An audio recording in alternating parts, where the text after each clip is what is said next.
Ngewe focus nini ni ugufasha abantu kubaka neza. Iyo wamaze kubaka icyo ubugiye gukora ni ukugorora ibigorana.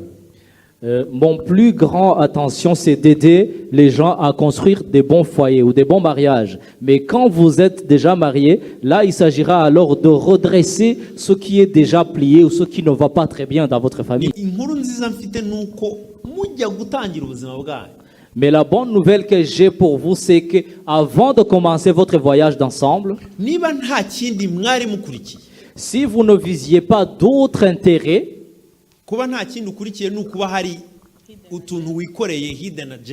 et donc d'autres intérêts que je parle là, il s'agirait peut-être d'un agenda caché ou d'autres choses derrière.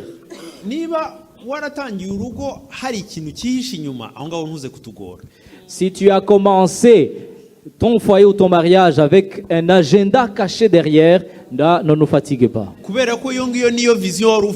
Parce que ça, c'est la vision que tu avais avant de te marier. Donc, tu visais quelque chose dans le mariage. Mais si tu as rencontré une personne et que vous avez décidé de vivre ensemble par amour, c'est parce que vous aviez quelque chose en commun. Vous pouvez ramener à la vie ce but commun que vous aviez. Avoir une même vision. Je vais vous donner juste la pratique de cela.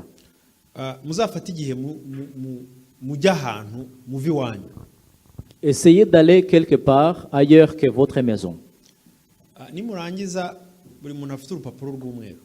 Et que chaque personne prenne une feuille blanche.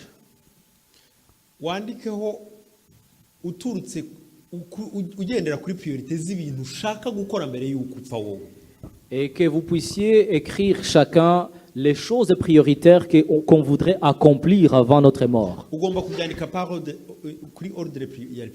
Essayez de les écrire selon ta priorité, la priorité que tu souhaites.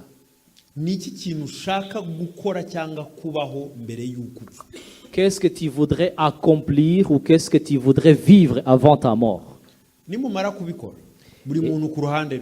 Et après, si chacun le fasse de son côté,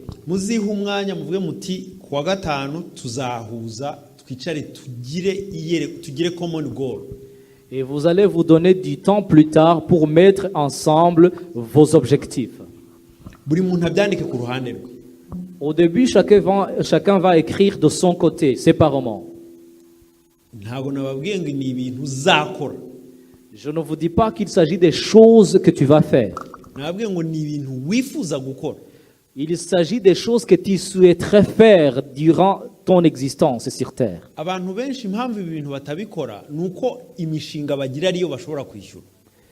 Et la plupart des fois, pourquoi nous ne faisons pas cela, c'est parce que les projets qu'on a, ce sont des projets qu'on pense ou qu'on est capable de payer.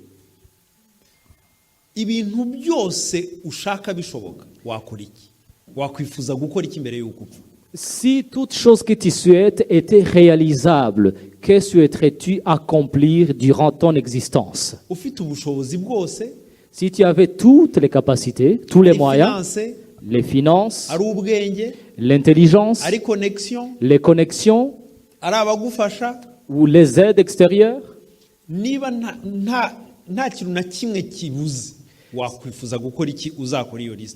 si rien ne te manquait, que souhaiterais-tu accomplir durant ton existence?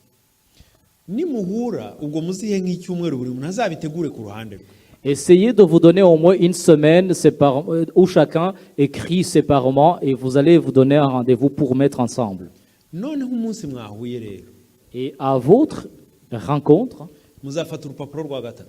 vous allez prendre une troisième feuille. Vous allez voir ce que vous avez en commun. Essayez de le faire, vous verrez. Vous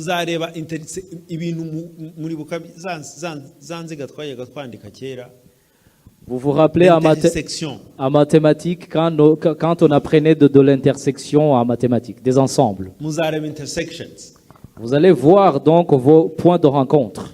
aho rero kubera ko mwabikoze par ordre ya priorité muzareba kuri ni ikihe kintu mwahuje mwese mu ranking high muri priorité z'ubuzima bwanyu. Et puisque vous l'aurez fait d'ordre de priorité, vous allez voir qu'est-ce que vous mettez en premier sur votre plan.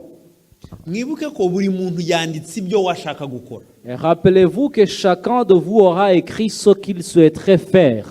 Nta n'umwe ugiye kujya gukora ibyo undi ashaka gukora. Donc personne n'est allé faire ou vouloir faire ce que l'autre veut faire.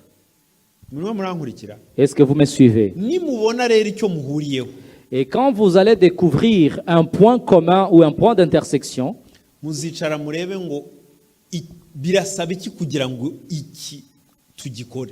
vous allez vous demander qu'est-ce qu'il nous faut pour réaliser cela, pour accomplir cela. Icyo bisaba muzareba ngo niki dushobora gukora ubu. Et sur ces conditions, vous allez aussi vous demander qu'est-ce qu'on peut faire ou réaliser actuellement. Hari ukureba icyo bisaba, hari no kureba icyo mushoboye gukora. There is always one thing you can do. Il y a d'abord l'évaluation sur ce que ça demande pour faire, mais il y a aussi ce que vous êtes capable de faire sur le coup. Il y a toujours quelque chose que vous êtes capable de faire. Aho ngaho mwabonye ikintu mugiye guhurizaho nk'umuryango. Et là, vous venez de découvrir ce que vous allez faire ensemble en tant que famille. Hari umuntu wese wibaza ati se ngewe ibyo nshaka gukora. Et il y a une personne maintenant qui se demande, alors, qu'adviendra ce que moi je vais faire personnellement? Mu gihe murimo murakora ibyo ntabwo ibyo mubikora amasaha 24 kuri 24. Si vous êtes en train de réaliser ensemble ce que vous faites, vous ne le faites pas pendant les 24 heures de la journée. Umwanya usigaye mutarimo murakora ibyo buri muntu ajya gukora ibyo washaka gukora undi adashaka gukora. Le temps qui vous reste où vous ne faites rien ensemble, chaque personne pourra se pencher sur ce qu'elle souhaite réaliser d'une manière un peu séparée. Reka mbabwire ikintu kizabaho. Je vais vous dire ce qui va se passer. Ibintu mukura mu gukorera hamwe ikintu kimwe. Les intérêts que vous récoltez dans le fait de faire ou de travailler ensemble sur un projet, bizabaha na bya bindi mwashakaga nta n'umwe uzongera gushaka kujya gukora ibyo undi atarimo. vous donnera aussi ce que vous désiriez faire chacun de son côté. Et personne ne voudra se séparer de l'autre. Nabaha ibintu biri practical bifatika. Je peux vous donner des exemples pratiques. Nk'uko udashobora kubyara umwana wowe wenyine uri umugabo. Comme tu ne peux pas enfanter seul en tant qu'homme un enfant, Wa mugore we nawe ntushobora gutwita wenyine. toi femme, tu ne peux pas aussi concevoir seul. Ntabwo mushobora kugera ku bintu Vous ne pouvez rien accomplir. bifite agaciro Vous ne pouvez pas accomplir des choses de grande valeur buri muntu akora ku ruhande. si chacun travaille de son côté. Niba utekereza ko hari ibyo mwagezeho buri muntu akora wenyine, Si vous pensez qu'il y a des accomplissements que vous avez eus, mais de manière séparée dans votre foyer, umenye ko nta na kimwe cy'icumi mwakoze cy'ibyo mwari gushobora gukora. sachez qu'il ne s'agit pas même d'un dixième de ce que vous auriez pu réaliser si vous travailliez sur un même projet ensemble. Gukorana ntabwo ari ugufasha undi gukora. Travailler ensemble, ça ne signifie pas aider l'autre à travailler sur son projet. Kuko ibyo ngibyo mu by'ukuri couple nyinshi ibyo zirabikora. Parce que la plupart des couples font cela. Umugabo Vous wanjye faites arimo cela. arakora ibi nzakora icyo nshoboye ngo mufashe. Mon mari est occupé à faire ceci et je ferai tout mon possible pour l'aider. Umugore wanjye arimo arakora iki nzakora icyo nshoboye kugira ngo mufashe. Ibyo si byo ndimo ndavuga. Ma femme est en train de faire ceci et je vais l'aider au mieux que je peux. Niki kintu mufite mukora mwembi buri umwe akazana aporo y'icyo ashoboye ngo gigerweho. Qu'est-ce que vous faites en commun de façon que chacun apporte son apport pour réaliser ce projet? You will be amazed how powerful you are. Vous serez étonné de la puissance que vous aurez dans ce sens. Icyo ngicyo nicyo navuga impamvu abantu bastrugglinga nuko batigeze bagira vision, kuko iki kibazo kiravuga ngo wakora ute uwo mwashakanye adakubona muri vision ye, nyine ni yawe ntago ari vision yanyu. Et la plupart des couples souffrent à cause de cela, Parce que la question en est en fait que comment peux-tu travailler alors que ton compagnon ou ta partenaire ne te voit pas dans sa vision. Donc c'est sa vision, ce n'est pas la vision d'ensemble. hari diferanse hagati ya mission na vision. Il y a une différence entre la mission et la vision. Iyo mumaze kugira vision mwemeranyije ko ari iyanyu, Quand vous vous mettez d'accord sur une vision que vous appelez la vôtre, aho ngaho niho hashobora kuvuka mission ariyo ifite uko umugore ayigendamo n'umugabo ayigendamo. c'est de là que va naître la mission qui impliquera une certaine manière de conduite du côté de la femme ou de l'homme. Reka nze mvaneho ikintu kimwe cyane cyane mu rusengero bibeshyeho. Je vais dissiper une erreur que nous commettons souvent dans des églises. Vision ishobora kuva ku mugore. La vision peut provenir de la femme.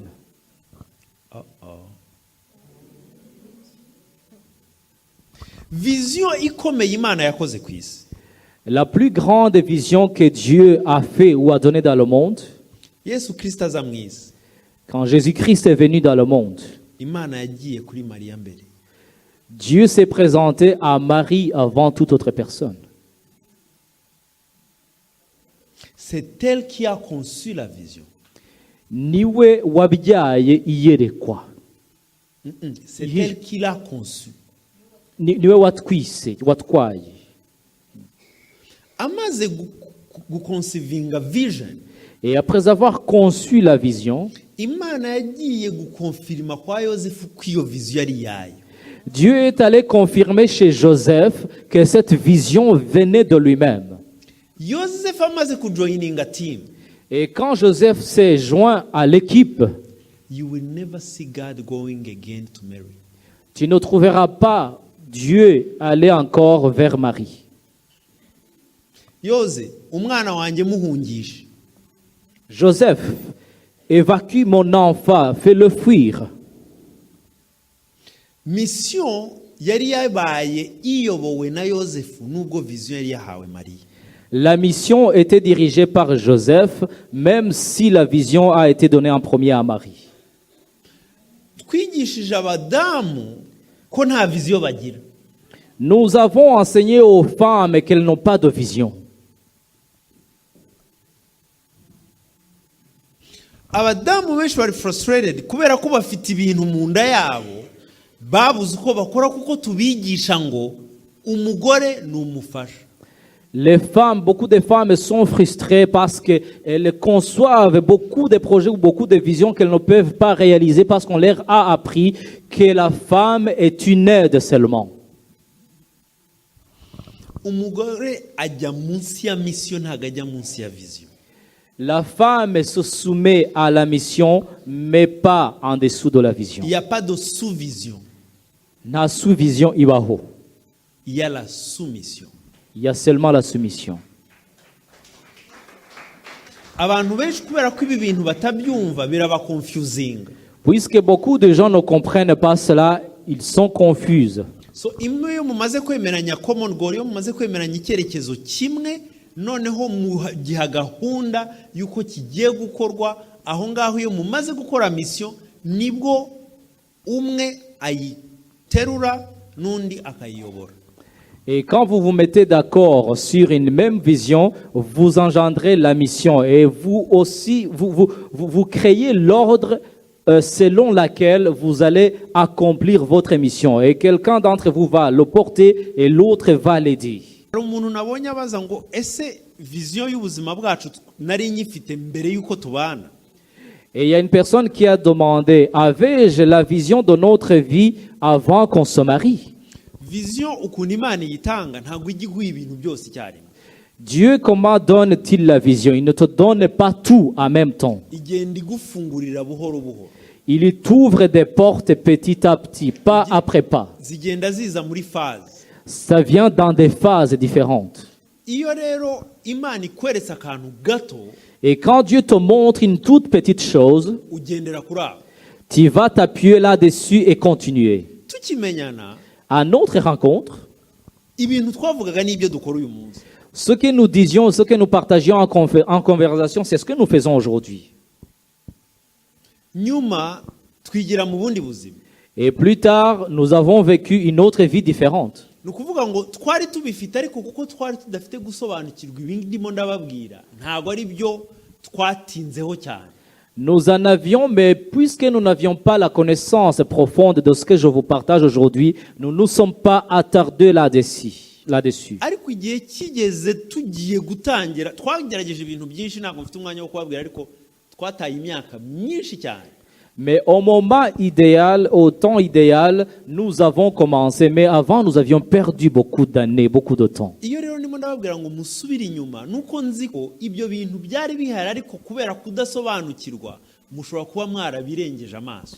Et quand je vous dis de revenir en arrière, de voir ce que vous aviez en commun, c'est que peut-être il s'agit de l'oubli. Vous avez oublié vos visions et vous n'avez pas compris de quoi il s'agissait. Ibyo rero niyo waba utarayibonye itari clear kuko buri muntu wese vision ye niyo yatumye uvuka. Et même si vous n'avez pas vu clairement votre vision, parce que chaque personne normalement est née à cause de la vision sur sa vie. Vision yawe ntago vision y'ubuzima bwawe ntago ari ikintu ujya gushaka. La vision de ta vie n'est pas quelque chose que tu vas chercher. La vision y'ubuzima bwawe iremeye muri wowe. La vision de ta vie est créée en toi. Niyo mpamvu Adamu yavuze ngo mboye nyakara ko mu mara yanjye. C'est pour cela qu'Adam a dit, je vois l'os de mes os, la chair de ma chair. Mbonye iki mbere? Adamu yabonye mbere yo kubona inyuma. Adam avait vu l'intérieur avant de voir l'extérieur. Umuntu wese afite ikintu muri we. Toute personne a quelque chose en lui-même ou en elle-même.